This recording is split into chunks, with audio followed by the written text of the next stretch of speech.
If George Bush and Tony Blair really speak to God that often, why does he always send the sun to shine on us?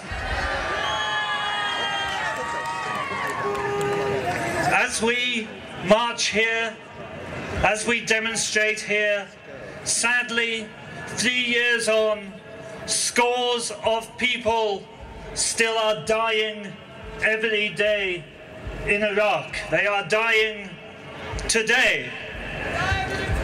When they started the war on terror, so-called, they had high-sounding names for the killing of women and children. It was Operation Enduring Freedom, Operation Iraqi Freedom. What do we have in Somalia today? Operation Swarmer. Swarmer. And that's absolutely right, because the Americans have descended on Iraq like a swarm of bloody locusts.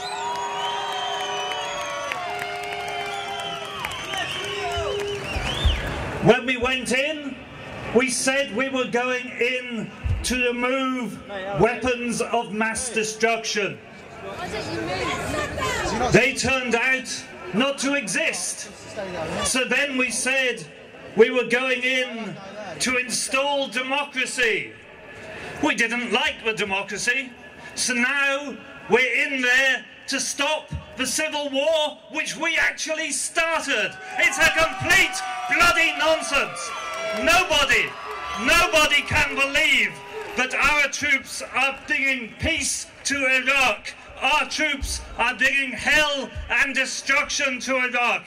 And I promise you this, we want the troops to come out. I can promise you the British military want to come out just as much as we want them to come out.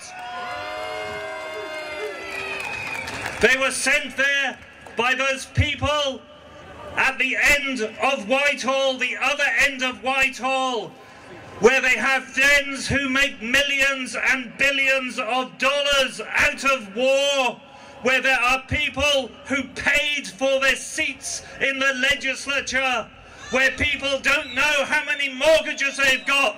And if I was Cherie Blair, I'd already have charged you 10,000 quid for a speech of this length. We have had enough of this corrupt, sleazy, warmongering government in thrall to George Bush. There are more people in this square today than there are individual members of the Labour Party. We are the most powerful political force in Britain today, and we will not stop until we have got British troops out of Iraq and got Tony Blair out of Downing Street. Thank you. Welcome to Trafalgar Square. Some people have said to me, why are you having a demonstration in Trafalgar Square? It's because people are still dying in Iraq, and we will demonstrate until the slaughter in Iraq stops. But it's also because the people around Bush are preparing to attack Iran, and we say no to that as well. There is no support amongst the people of this country or this city for an attack on Iran. And how dare we lecture Iran about nuclear weapons when we have clung on to ours decade by decade by decade? How dare we lecture Iran when we now know it was the British government that gave Israel the heavy water to enable them to make their own nuclear weapons. And even whilst deceiving Tony Benn, his civil servants were funneling weapons-grade plutonium to Israel. So if George Bush is worried about nuclear weapons in the Middle East, then let him invite Israel to get rid of the 200 nuclear weapons that they have. But there's another issue. As Tony Benn has often written, The issue of nuclear power and nuclear weapons are always entwined. And we now know there was no case for civil nuclear power, but the war machine in Britain wanted the weapons-grade plutonium that is the byproduct. And that's why they had a civil nuclear power. And now, as our nuclear weapons are coming to the end of their natural life, we're beginning to see the demand from this government for a new civil nuclear programme. We say no to that as well. Billions of pounds of subsidy for a nuclear power station. We don't want that. Finally, let me say this. The people of Iraq have been through hell. And the troops that were sent there on a false perspective have been through hell. Let us learn from this. Let us look for a different alliance in the world, rather than always being America's lapdog. And I'll give you an alliance we should be looking to, with the peoples of Latin America who are electing progressive governments to resist American imperialism. And we have begun negotiations with the office of the Mayor of Caracas that he will come to this city this summer, and here in this square we will celebrate the revolution of the Venezuelan people who now control their own oil. That is the lesson for the Arab peoples of the Middle East. Take control of your own oil, take it away from Bush. On Wednesday, Gordon Brown will get up to move his budget, and he'll reveal that we've spent up to £7 billion on the invasion of Iraq, Afghanistan, and I believe the preparations for military action against Iran. With that money, we could have tackled homelessness in this city. We could have brought every home in the country up to a standard of decency. We could have eradicated pensioner poverty. We could have scrapped student loans and fees and restored grants. We could have done all that, but we've spent the money on killing people. Well, on Wednesday, there'll be a group of us who'll be moving an alternative budget. It will be a peace dividend budget based upon withdrawing from Iraq and ending the military aggression, the military alliance that we have with Bush. And we'll be saying we'll be using that peace dividend to tackle poverty, to tackle the NHS crisis. We'll be using that dividend to bring back student grants. And we'll be using that dividend to invest in peace. No longer do we want a government that sends in troops. We want a government that sends in mediators. No longer do we want a government that pours down bombs. We want a government that assists human rights activists. We want a government committed to peace, not war. And I tell you this, we want a real Labour government, not this government that acts as a puppet of George Bush. Our message today is straightforward. Withdraw from Iraq, end the aggressive attack on Iran in propaganda terms. But as the banner says over there, negotiate peace. We want a government committed to peace, not war. And on Wednesday, Labour MPs and others will be demanding a peace budget.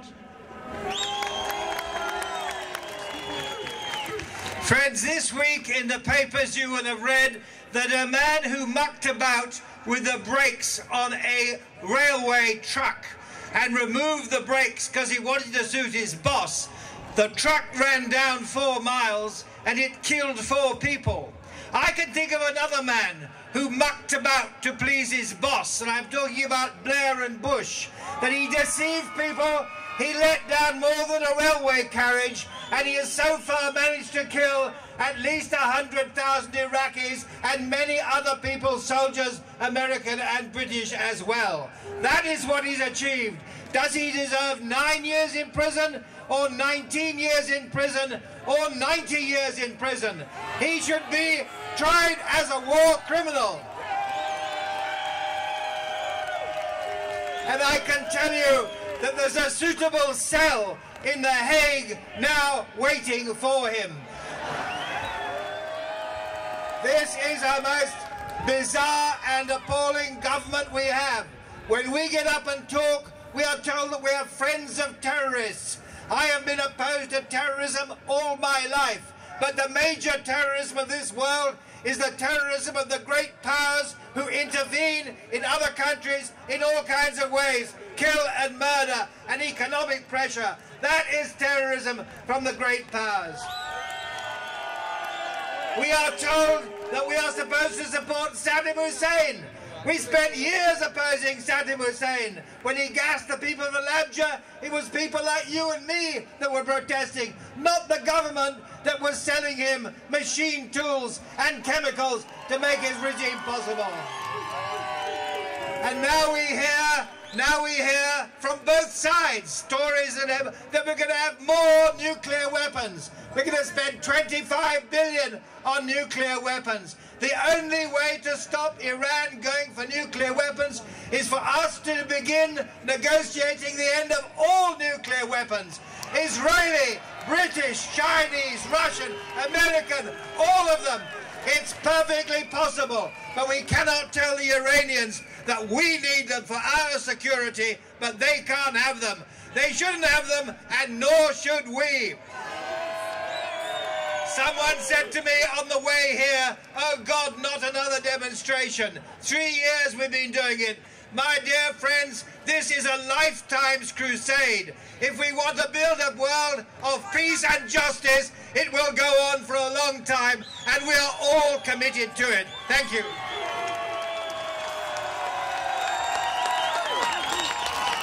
Friends, I will tell you what is important. I will tell you what is important about this demonstration, and it's this. Those of you who have come have made it important. There are men and women, young and old, black and white, Christian, Muslim, Jewish, Buddhist, Hindus, and what we represent today is the overwhelming majority of the world's population. That's the thing to remember. In 200 cities, in 40 countries today, we're meeting. And what we're saying is very simple. It is a crime to turn this war into a religious war. It is not a religious war. This is not a war between Christians and Muslims and Jews, and it is not. It is a war for oil and a war for power.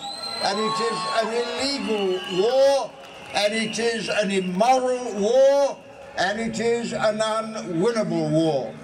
And of course what we're saying is very simple. Get out of Iraq, get out of Afghanistan, don't attack Iran, support the Palestinians who need our support almost more than anybody else at this moment.